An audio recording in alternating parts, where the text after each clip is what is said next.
Hello, gandang hype sa umaga. To puli si Doc Bernie. Okay, may tanong ang ating subscriber. Ang tanong niya, Doc, diniworm ko po ang aso ko ng February.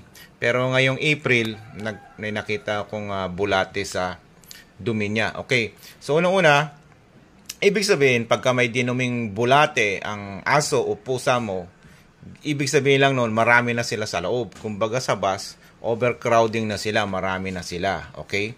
Then regards naman dun sa pag-uulit mo ng deworm, pwede mo nang ulitin. Ang pagdi-deworm, every 3 months yan. Pero pagka naman wala namang halimbawa, konti lang yung aso mo, isa lang, every 6 months minimal.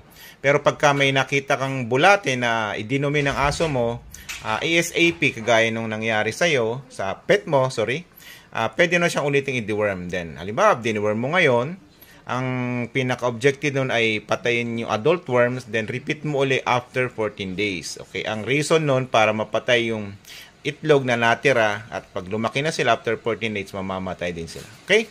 Ito pala si Doc Barney, gandang hype sa umaga.